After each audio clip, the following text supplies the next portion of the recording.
La quebrada, ça dit quelque chose? Je t'explique ce que c'est.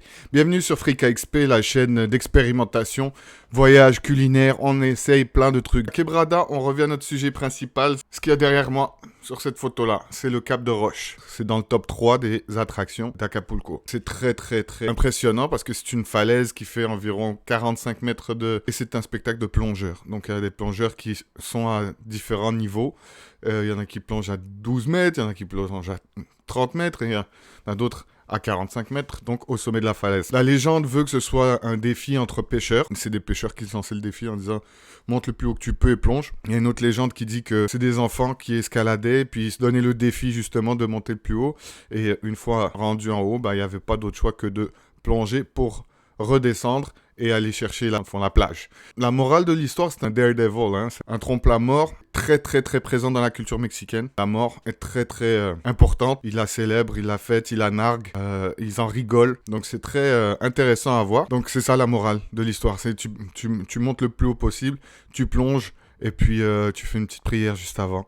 En espérant que ça se passe bien. Ce qui est super impressionnant, c'est que justement, c'est le timing. On peut voir sur la photo derrière moi, il y a des bateaux qui viennent carrément pour assister à ce show, parce que c'est un spectacle, c'est un show. Ce que je disais, l'eau est pas très profonde où est-ce qu'ils plongent. Donc ils doivent attendre une certaine hauteur de vague. Et c'est pour ça que c'est long. C'est pour ça que c'était long à filmer, et ça je l'ai découvert après. Donc ils doivent attendre que l'eau remonte un petit peu selon une vague pour pouvoir plonger. Sans plus attendre, je vous fais découvrir ça. J'espère que le contenu vous plaira. Un pouce bleu dans ce cas-ci. Un abonnement, ça mange pas de pain. Ça me fait énormément plaisir.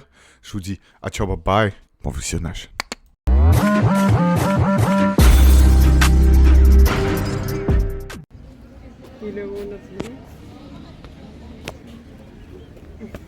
On progresse vers la placette. On voit la mer d'ici. La mer d'ici. Il n'y a pas de jeu de mots, hein.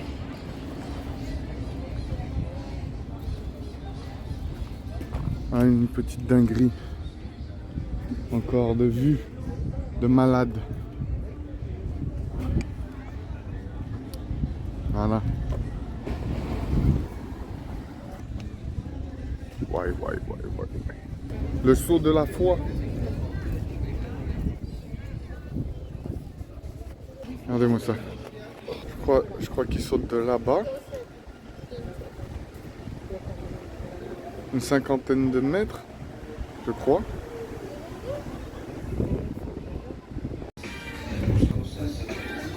J'essaie de me dépêcher parce qu'il y a un saut prévu à 1h et j'essaie de me placer dans un endroit intéressant pour avoir un bon angle.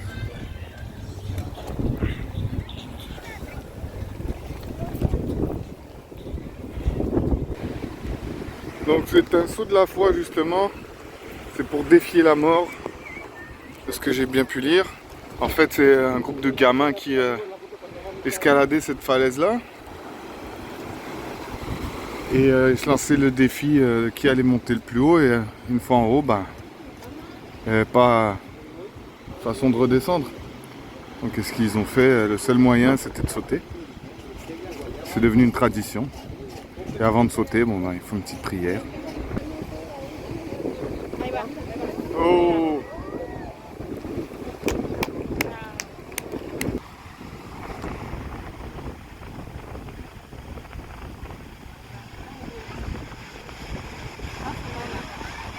Oh purée!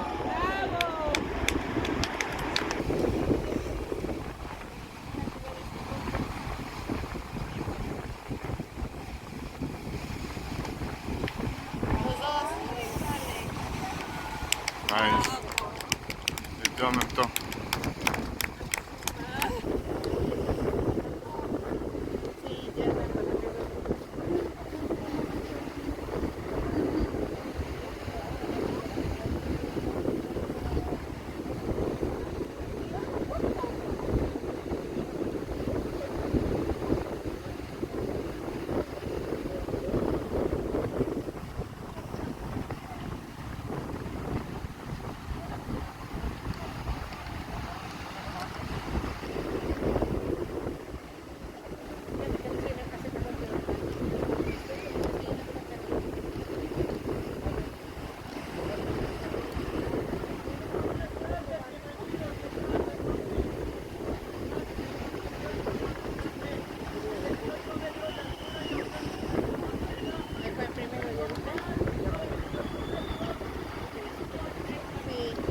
tanguer en bas. Hein.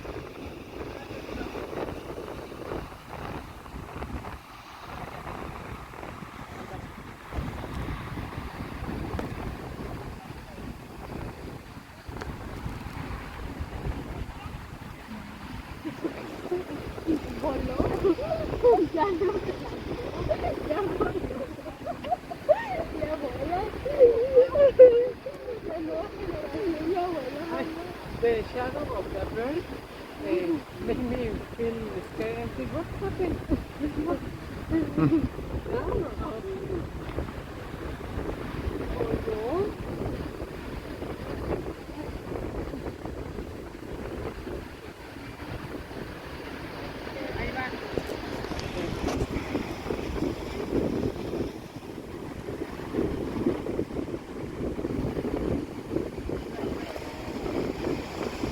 Il va le faire ou il va pas le faire?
Putain, je stresse à sa place.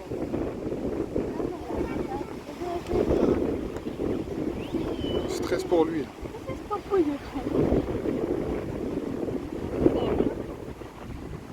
À presque 50 mètres. Et il y a marée basse en plus.